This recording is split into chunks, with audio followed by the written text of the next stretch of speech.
Hello, everybody. Welcome into Sports by GSMC Podcast Network. I am your host, Jeremy Lapidus.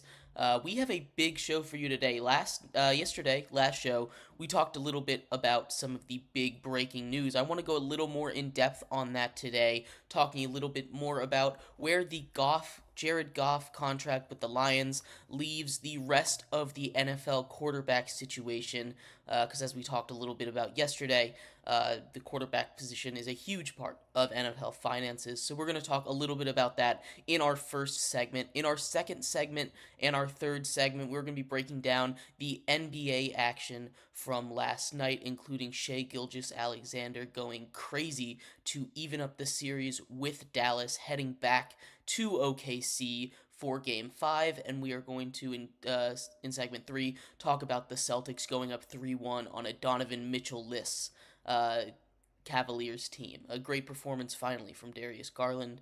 It took him a little bit to get there, but he stepped up when he needed to. And we're going to finish off our show in segments 4 and 5 talking about hockey. We're going to talk about the two games from last night. The Rangers drop another potential series-ending game as they are in danger of getting reverse swept. The fifth time that would happen in hockey. The Carolina Hurricanes are on a warpath to come back. We'll talk about that. And then the final segment will close out our show talking about the Avs going down 3-1 to the Stars after they lose Val Nichushkin for 6 months for substance of abuse things. We'll talk a little bit about his history with that and the rest of that series. But before we get into all of that, remember, if you would like to be an even bigger part of the show than you already are, all you need to do is go to gsmcpodcast.net.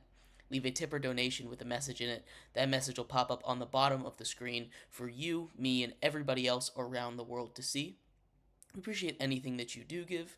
You can control what we talk about here on that show. All you need to do is go to the link, gsmcpodcast.net. We appreciate anything you do give, but we have a lot to talk about. So let's get right into it.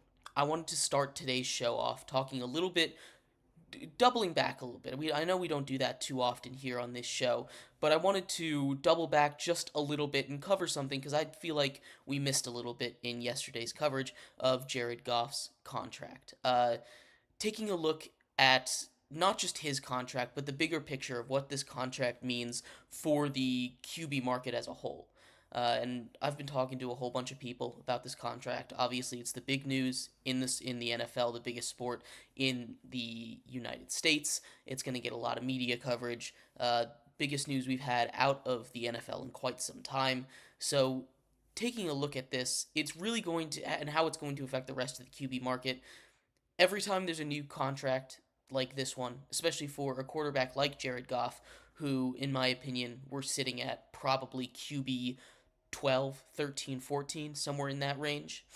When you're looking at a guy like that and he gets QB2 money, it's going to have some effects on the quarterback market. And it's going to be interesting to see how it goes because we look at another quarterback who's kind of in that range, a guy like Baker Mayfield, who had a similar kind of season last year with the Bucks. Baker Mayfield gets in the $30 million. I think Baker Mayfield and Jared Goff are very similar quarterbacks in terms of where they sit at in best quarterback right now in the league. I think they're both right around better than average, somewhere above 16, but not in the top 10, right? Somewhere from 11 to 16 in that range. You can put both of those guys in. That's where at least I would put them, and I think they're very similar. And those two teams were in very similar situations. They both made the playoffs, and they both won playoff games. Now, Jared Goff took this team to the NFC Championship game, right? He took this team all the way to the doorstep of the Super Bowl, and Baker Mayfield only got one win. It took him to the divisional round, but that's still nothing to gloss over, nothing to scoff at. A playoff win is a playoff win, regardless who you beat or how far you make it, right? Both the Lions and the Bucks, if you look at this from outside perspective and say, hey, are they worth this money? The answer is probably not. You can probably make the argument that Baker Mayfield might be worth that $30 million that he got, but when you're looking at Jared Goff, I don't think anybody is arguing that he's worth $53 million a year. Now, there's some people out there that are saying that, but there's not a lot of people out there that I've heard saying he's worth $53 million. The argument is, what were the Lions going to do? And I agree.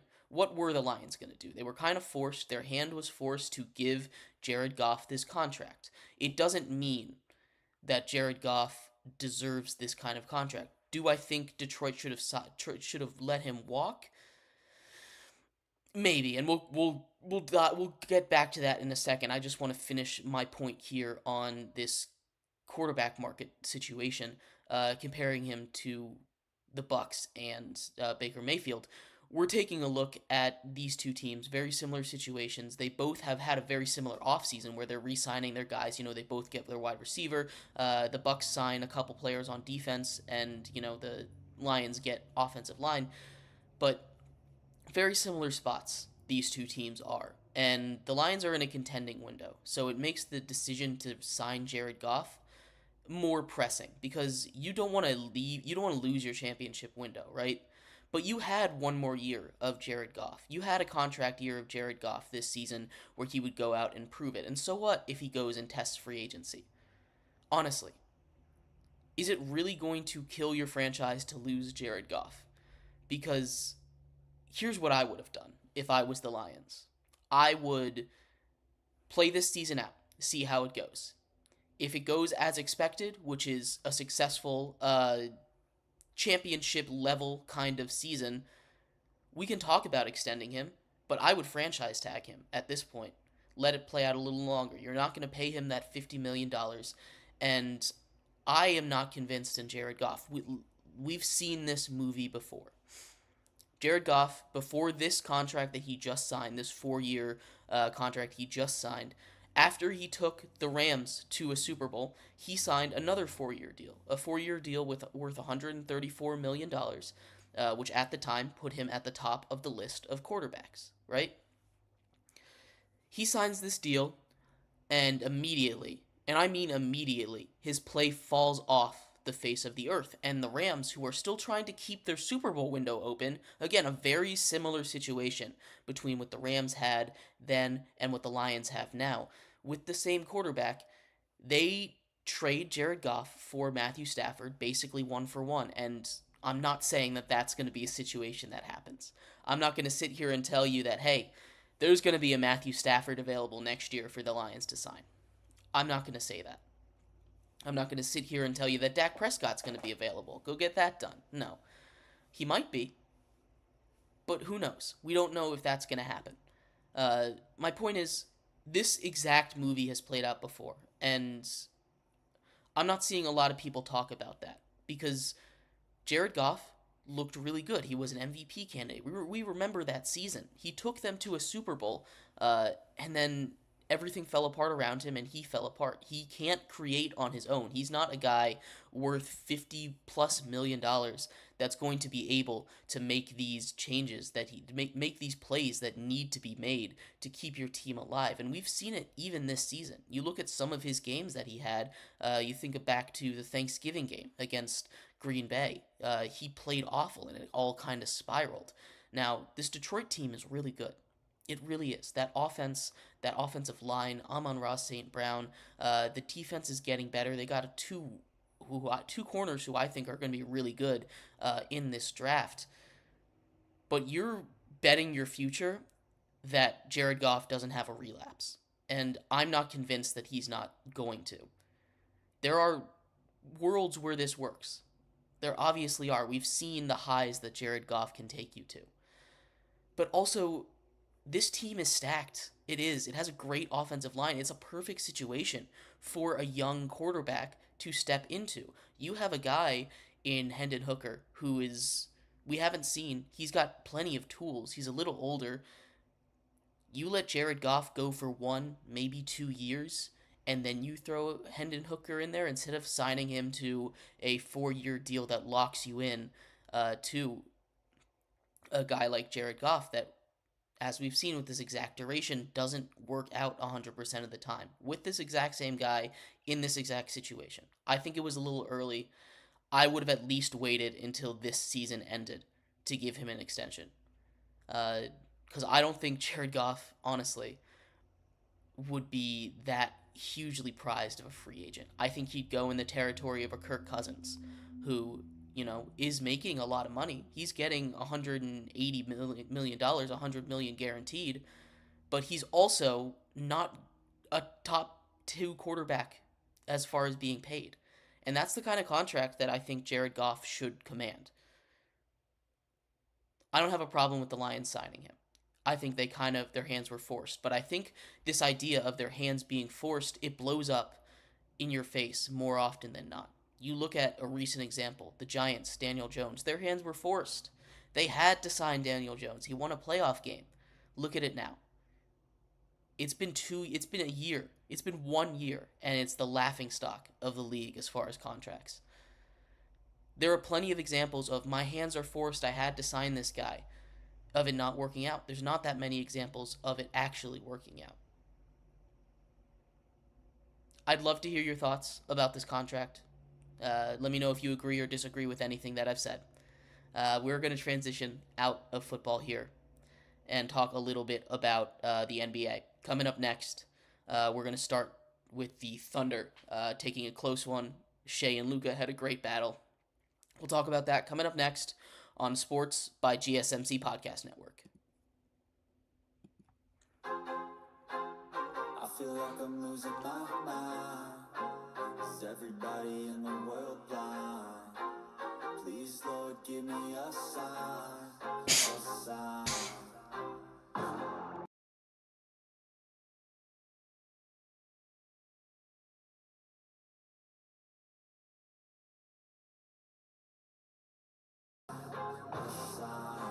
I wanna be the greatest. Everybody on the fake shit. I look around and feel like everybody is the fakest. I make this every day and I'm impatient. Hoping one day I blow up from the basement. Statement, the top is so vacant. I don't hear shit that I think is amazing. Waiting for my day when I'm playing. Sold out shows for 1,000 faces. Hey, give me that crown. Get in my way and to be put down. It ain't your place, all this my town. If I want that shit, then I'll get it right now. I'm losing it, the news it fits. I'm losing shit, a stupid myth. You choose to live or choose to dip. You choose to fight or lose your grip and lose a gift. Oh, I feel like I'm losing my mind. Is everybody in the world blind? Please, Lord, give me a sign, a sign. I feel like I'm losing my mind. Is everybody in the world blind?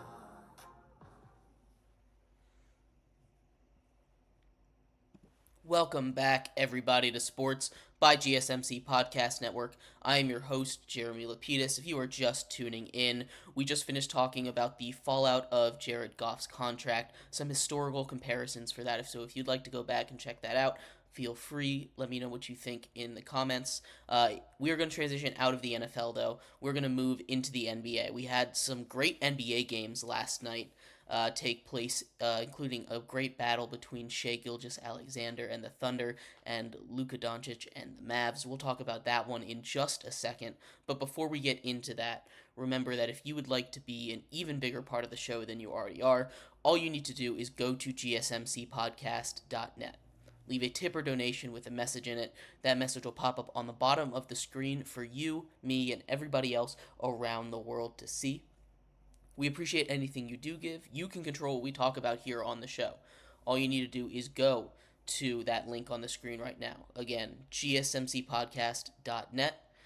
We appreciate all of you for watching, donating, commenting, interacting, and everything else that you do for us here. But anyway, we got a lot to talk about. So we're going to get right back to the NBA here, starting off our NBA coverage of last night's game between the Thunder and the Mavericks. The Mavericks and the Thunder have now an even series, tied at 2. This is the third of 4 series that have a 2-2 score, which, just means that the NBA has done a very good job of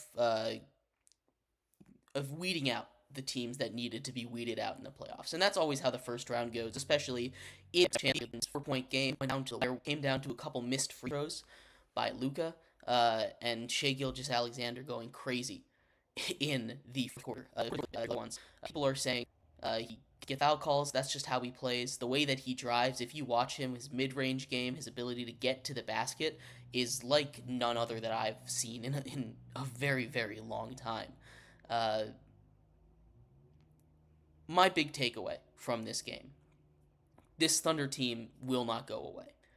There were times in this game where it looked like the Thunder didn't stand a chance, but they didn't give up. That second half was incredible. Their defense, they play tough defense the whole time. Lou Dort is playing maybe a little more physical defense than you're usually allowed to play against.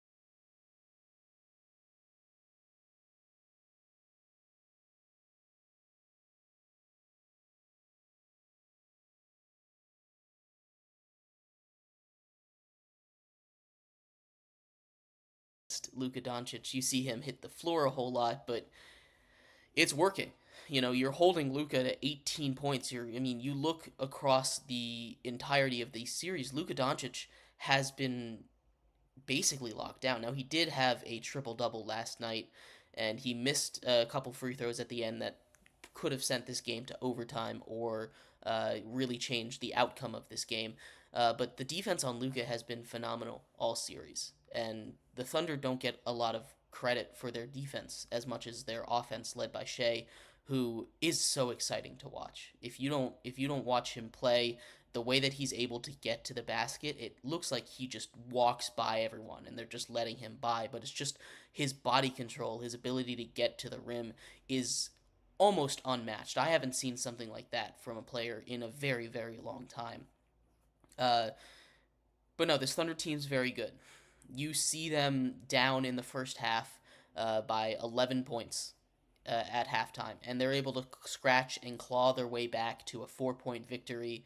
Uh, that fourth quarter, really that entire second half, was a masterclass by that team.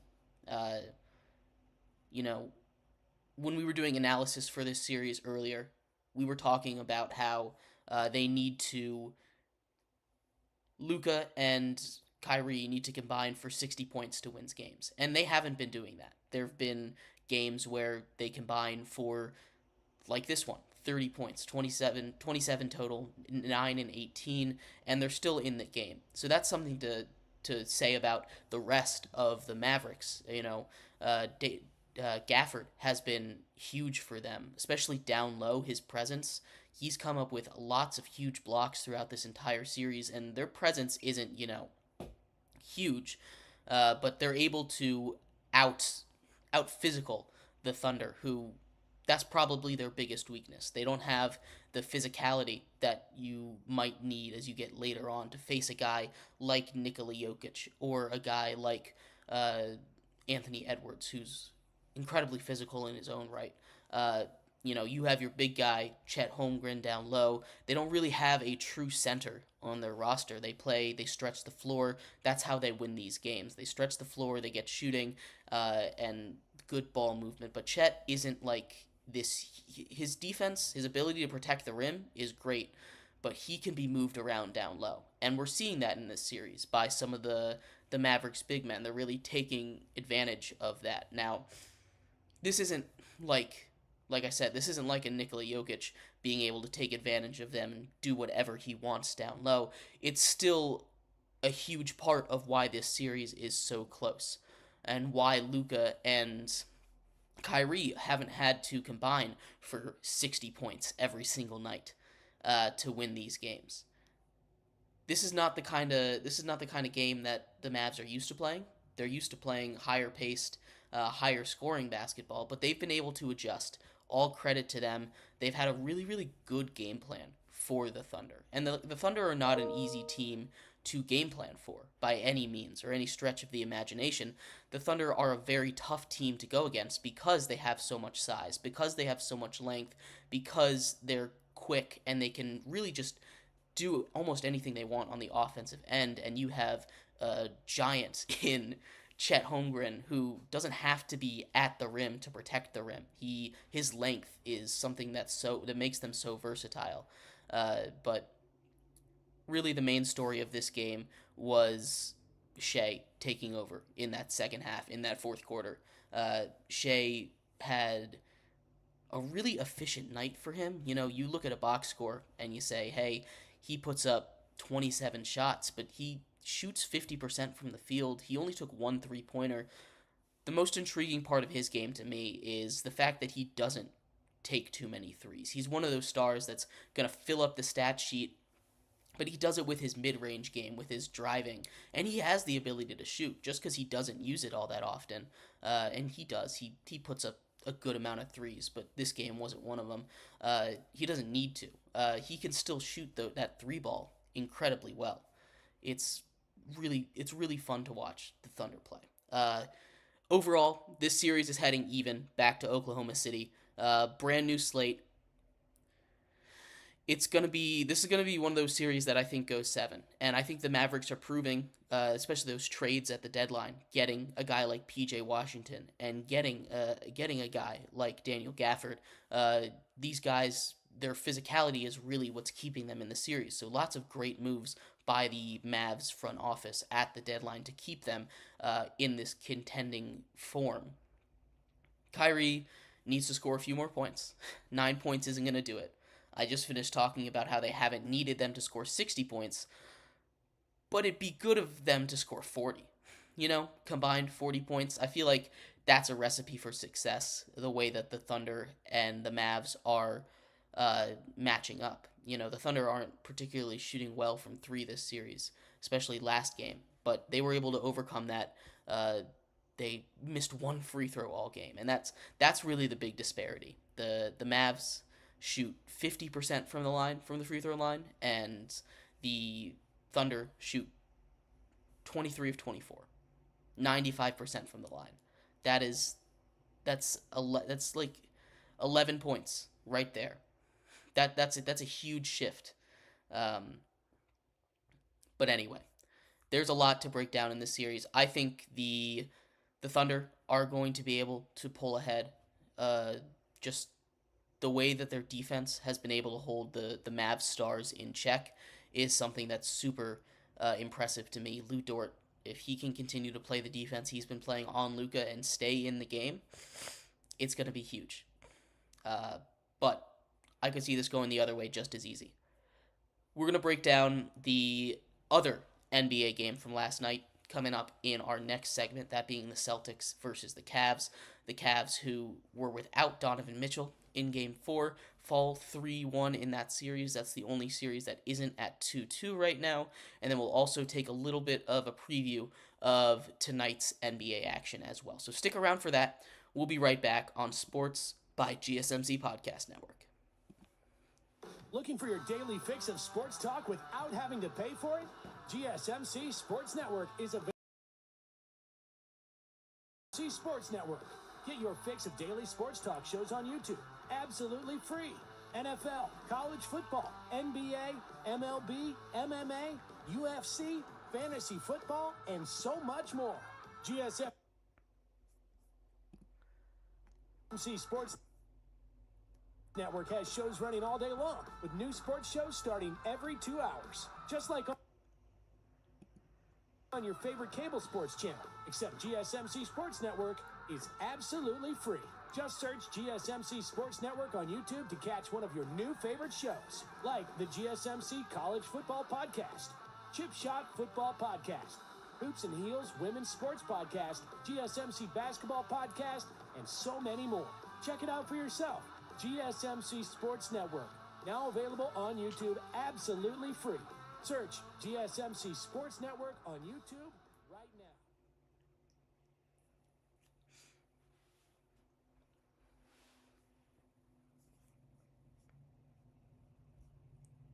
Welcome back, everybody, to Sports by GSMC Podcast Network. I am your host, Jeremy Lapidus. If you are just tuning in, we just finished breaking down in the last segment the Thunder taking a tough game against the Mavericks in Game 4 of that series to even it up, and in segment 1, we talked about Jared Goff, his contract, and the fallout for the rest of the NFL, what that could mean for the future of quarterback contracts, and much more. In this segment, we're going to finish up our NBA coverage. We're going to talk a little bit about the Celtics defeating the Cavaliers in Game 4 to give a 3-1 series lead over the Donovan Mitchell-less Cavs. But before we get into that, remember, if you would like to be an even bigger part of the show than you already are, all you need to do is go to gsmcpodcast.net, leave a tip or donation with a message in it. That message will pop up on the bottom of the screen for you, me, and everybody else around the world to see. Appreciate anything you do give. If you do leave a message, that message will pop up on the bottom of the screen, and you can control what we talk about here on the show. If you have any burning sports question, anything at all you want me to answer, just go ahead and leave a comment, leave a donation. I will get to it as soon as I can. Once again, that link is gsmcpodcast.net. But like I was saying, we're going to continue our NBA coverage, talking a little bit about the Celtics taking a 3-1 lead over the Cavs. Now, this game was a lot tighter than I expected personally. You take a look at a team in the Cleveland Cavaliers who, without their star, their main offensive weapon, their engine that's been able to keep this thing going, especially against a tough team like the Celtics, in Donovan Mitchell, who's been averaging almost 30 points a game against the Celtics this season, has been huge for them. But the Cavs get a huge game out of Darius Garland, who's been really struggling thus far through the playoffs, at least recently. Now, he didn't have his most efficient shooting night, but he was able to put up 30 points, keep the Cavs in the game, shooting 4 for 13 from 3. It's a lot of threes. But, the Cavs played really good without their star, and Donovan Mitchell obviously would have made a difference in this game. You can't sit here and say that he wouldn't. In a 7-point game with the best team in the conference, you can't sit here and tell me that Donovan Mitchell wouldn't have won this game for the Cavs. And the Cavs looked really good bouncing back from 2 tough losses, 2 almost 30-point losses in games 1 and 2, and they've evened up the series. They've almost evened up the series. They took one game against the Celtics, but this is going to be tough. We talk about the Celtics; they're a juggernaut for a reason. They have one of the best offenses in the league. They have one of the best defenses in the league, and their roster is deep. They go, 8, 9 deep sometimes, and they're still here without Kristaps Porzingis, and they're doing this. Jason Tatum had 30 points, and he really didn't have that great of a night. He was kind of inefficient again, and he's been inefficient all playoffs long, but it hasn't really mattered because the Celtics are just better than the rest of their team. They've had Jaylen Brown step up. He was really good last night. Derek White, he didn't provide too much offense last night, and it's not always his job to, but we've seen him show up when Jason Tatum doesn't. Drew Holiday had a solid game, but if the Celtics want to take that next step and really compete and really challenge for or run away with it in the East, they need Jason Tatum to be the player that we know Jason Tatum can be. And that's the main issue that the Celtics are having. Jason Tatum is just disappearing in the playoffs. And this isn't the first time that he's done this. He does this a lot, actually, where Jason Tatum will just out of nowhere disappear in the playoffs. Now, it hasn't always been this bad, and it's kind of more hidden this year because the Celtics have kind of cruised through the playoffs so far. They've only lost 2 games. They dropped the one to the Heat when the Heat were shooting 50% from 3, and they dropped the one to the Cavs so far. They're up 3-1, and they haven't really felt like they were in any danger of losing any of these series so far. Now, the Cavs are a team that can give them a challenge. We've seen them give them a challenge. They obviously won Game 2 by a pretty wide margin. And then Game 4, which just happened, they kept it close without Donovan Mitchell. So this is not a Cavs team that can't win games.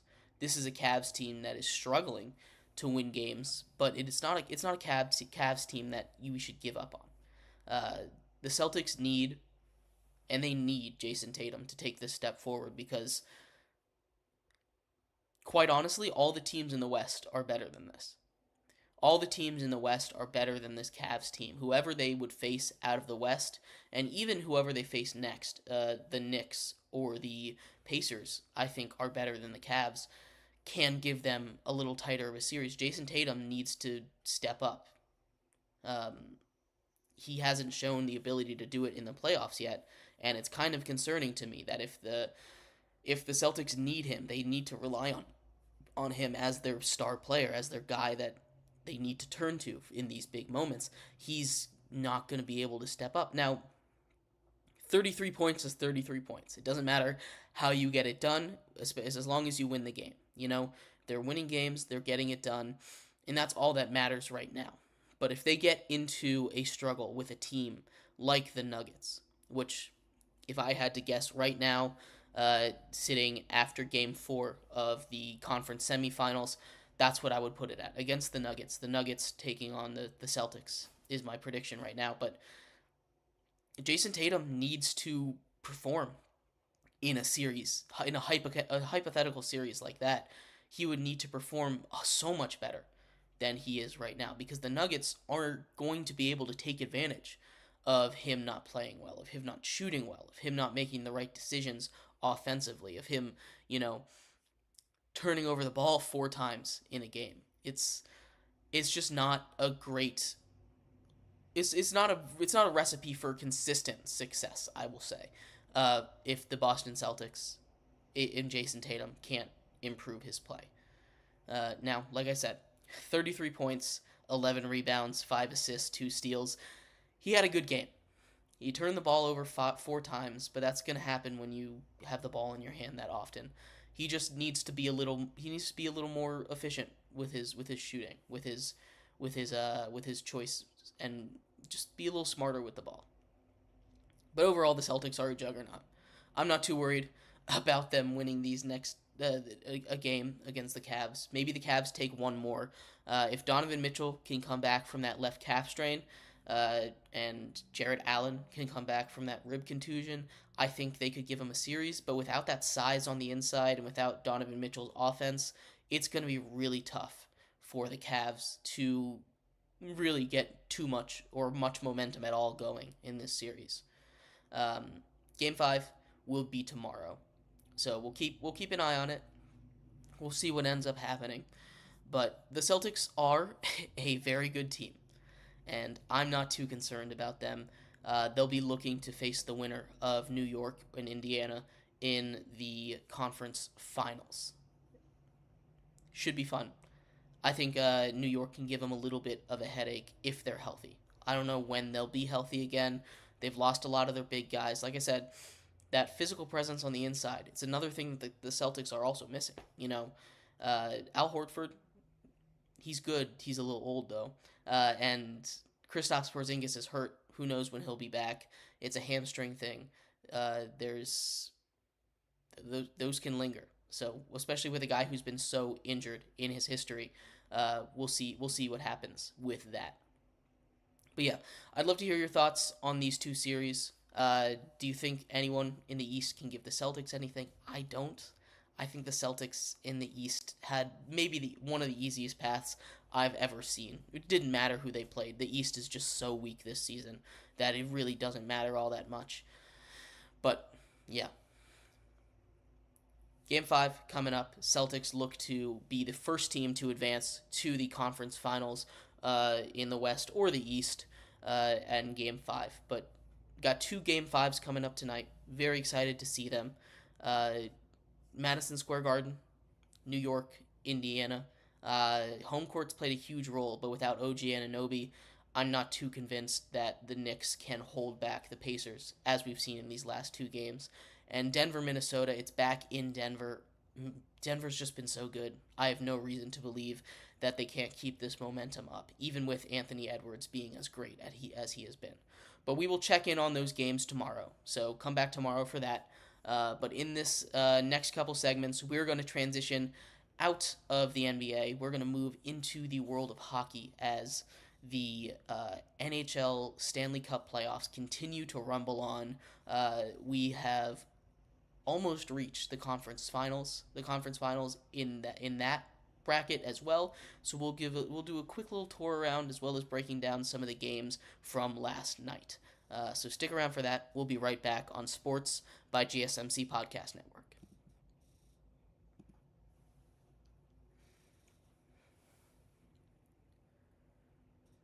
For the best and latest podcasts available anywhere, go to the podcast app on your cell phone and type in GSMC to access free content-rich podcasts on health and wellness, book reviews, sports, entertainment, relationships, social media, movies, technology, finance, and even weird news. Subscribe and download the GSMC Podcast Network's family of shows, available everywhere podcasts are found.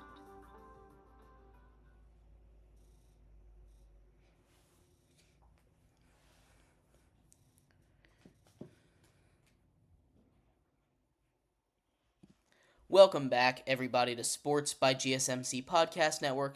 I am your host, Jeremy Lapidus. If you are just tuning in, we just finished our coverage of the NBA in the last two segments, and we also talked a little bit about the Jared Goff contract fallout, the massive contract, making him the second highest paid player in the entire NFL. So we talked a little bit about that in the first segment, but if you would like to hear more about that, go check it out. In this segment here, we are going to move into the NHL. It's been a bit since we talked hockey, I think.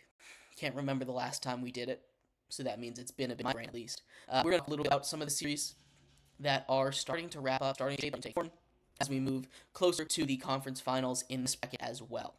So talking a little bit about NHL. But before we get into that, remember, if you would like to be an even bigger part of the show than you are, all you need to do is go to GSMC.net. Leave a tip or donation with a message that will pop on the bottom of the screen. You, me, and everybody else around the world. See, if you have a question about sports, anything at all that you would like me to answer, sports, leave a comment, leave a donation at the link that is on the screen currently. Again, that's GSMCpodcast.net.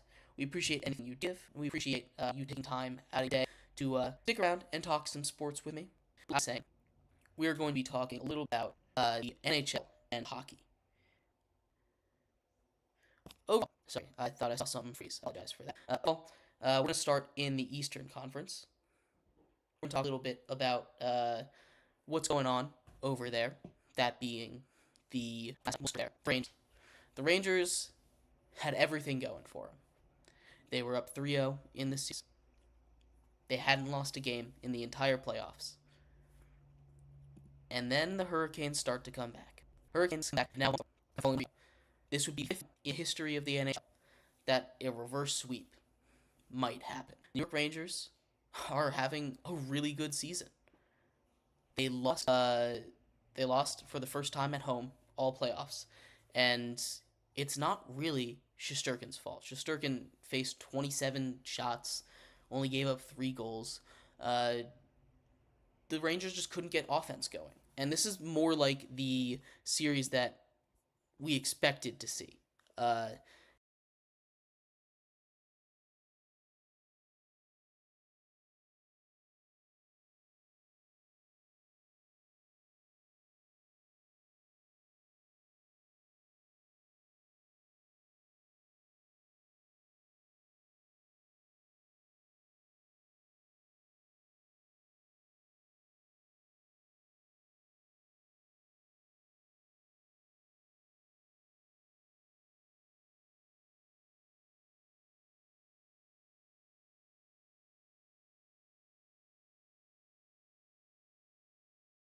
They got a little sloppy in the second period. Not that it really mattered. They didn't score until the third. Shesterkin held them scoreless for 2/3 of this game.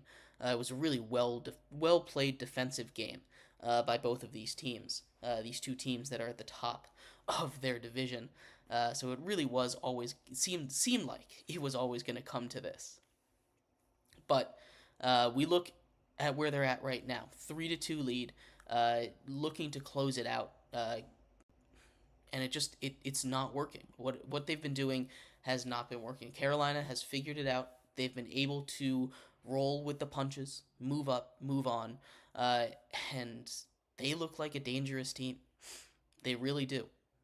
The Carolina Hurricanes, their goaltending has figured it out. They're not giving it. They're not giving up uh, all these points every single game. You know, they're not giving up all these goals as they have been in the past. They hold the Rangers to 1 goal, their lowest output of the playoffs. At the beginning of the series, they were getting a 4-4, 3-3, hold them to 1. And this is where it's starting to go really really well for the Hurricanes. The Hurricanes, we see their offensive pressure. Their goaltending is starting to shine yet again. Uh, Overall, very very very well done by these teams. But we'll take a little look around the rest of the NHL real quick. The also up 3-1 in their series over Boston. After dropping the first game, Florida has looked like the more complete team, the better team, and this is where depth starts to show up and make a difference in the playoffs. Boston doesn't have that much center depth. They have almost no center depth, actually. You take a look at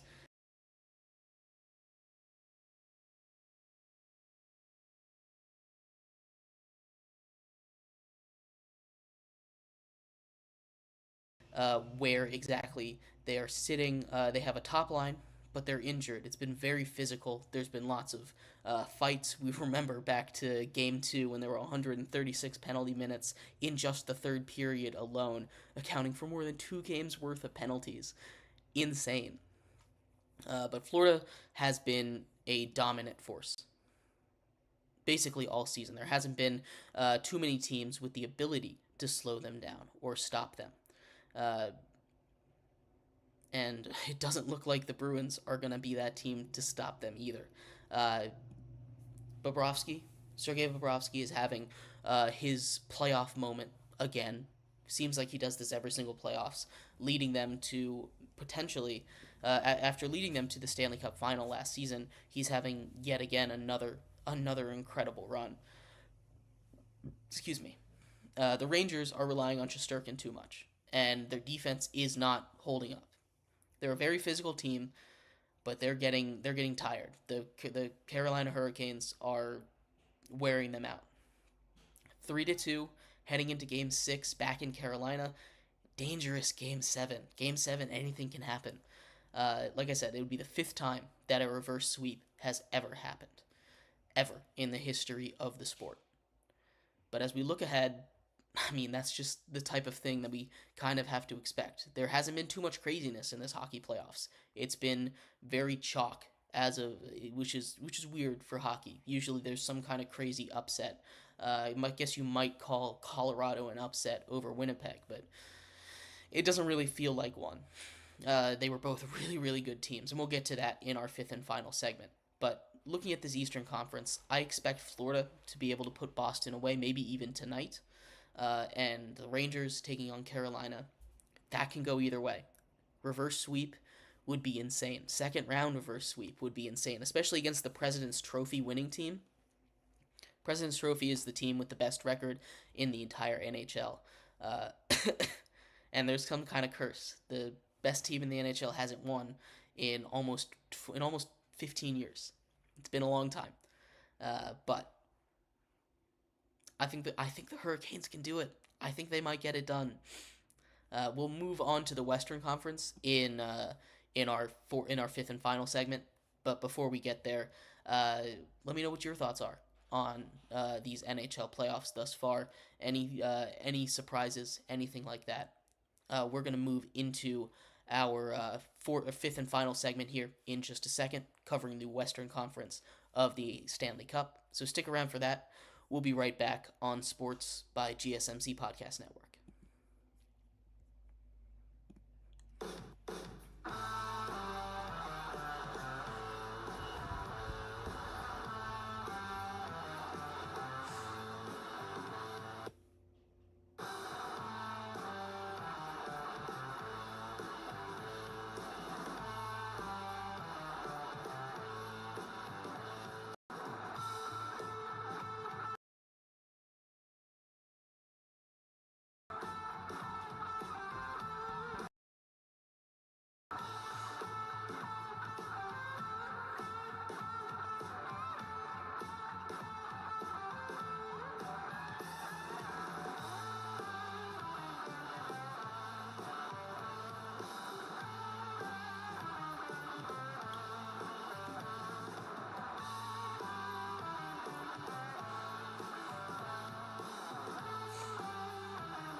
Welcome back, everybody, to Sports by GSMC Podcast Network. I am your host, Jeremy Lapidus. If you are just tuning in, we just finished breaking down the Eastern Conference half of the NHL playoffs, along with the entirety of the NBA playoffs and the Jared Goff contract situation. Uh, in this segment here, closing out our show, we are going to talk about the Western Conference of the NHL, where that sits, any kind of craziness that might be happening in the Edmonton and Vancouver series, goalie changes, and suspensions. Lots of drama going on. But before we do, remember, if you would like to be an even bigger part of the show than you already are, all you need to do is go to gsmcpodcast.net. Leave a tip or donation with a message in it. That message will pop up on the bottom of the screen for you, me, and everybody else around the world to see. We appreciate anything that you do give. We appreciate you taking time out of your day to spend time and watch today's show. But like I was saying, we're going to finish off today's show talking about some more hockey, specifically the Western Conference. And we'll start with the Stars and the Avs. Game 4 took place last night. The Stars took a 3-1 lead over the Avalanche after, right before the game, breaking news took place with star player, not really number one star player, but Valerie Nichushkin, who is a point per game player, a guy that scores every single game, whether it be an assist or a point or a goal. Suspended for 6 months for substance abuse, something that he's been really struggling with for the past couple seasons now. He's been really good when he's on the ice. His offensive capabilities are top of the league. You know, his ability to score, to get a point on almost every single night, and most of his points are scoring. His slap shot is dangerous, and losing him is a huge loss for an Avs team that is kind of powered by that offensive engine. That's powered by what they can do with McKinnon and McCarr and guys like Nichushkin. But he's out for 6 months. Hopefully, he's able to figure it out. Like I said, he's been in and out of the substance of abuse program for about 2 or 3 seasons at this point. Ever since they won their cup a couple years ago, he's been in and out of the program, and it's a shame to see such a talent like that being wasted on something like substances, because he's very good.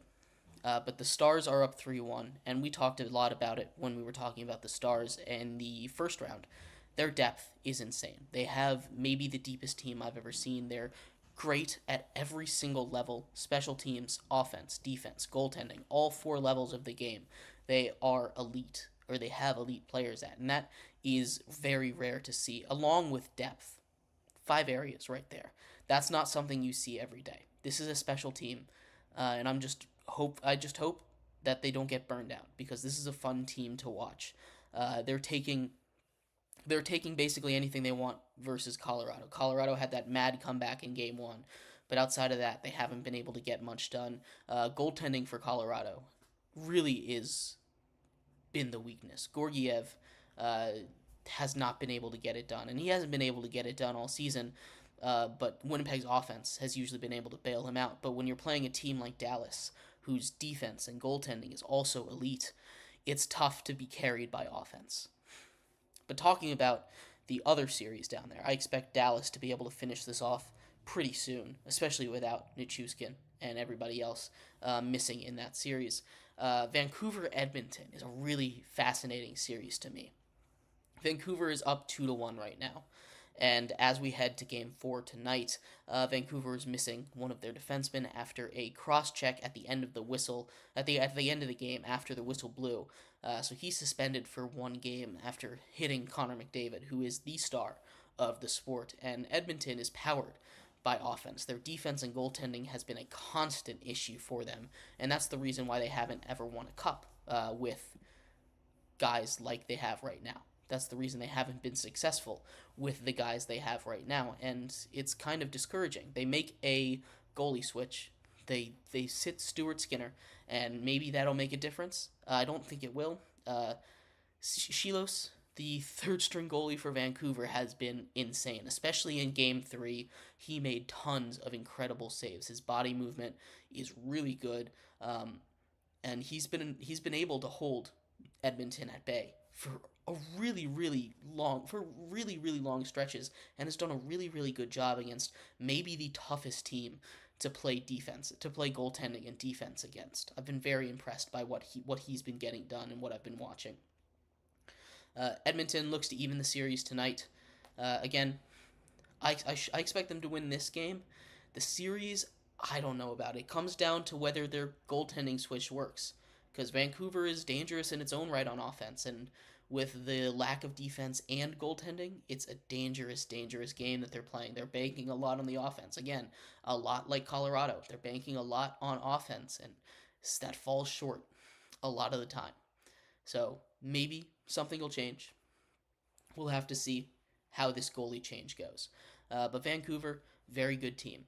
Very good team. I expect them to win this series in probably 7 games. Overall, playoffs are continuing to go on. Conference finals are on the way. Almost every team is on. Almost every single series is on the brink of elimination. There's only one series that isn't, with one team at 3 games. One so far. So we are starting to see the conference finals shape up, and I'm very excited for it. Stanley Cup is right around the corner. Keep an eye on that. But I appreciate everybody tuning in and watching today's show, Sports by GSMC Podcast Network. I have been your host, Jeremy Lapidus. Tune back in tomorrow. We're going to be covering all the major news coming out of the world of sports. Maybe we will talk about some NBA, NHL action tomorrow. Maybe we'll talk about the breaking news coming up in just a couple hours. Maybe. I bet you something's going to happen. But anyway, thank you everybody so much for tuning in to today's show. I really do appreciate it. You guys have a great rest of your Tuesday, and I will be back tomorrow. Have a great one. Bye-bye.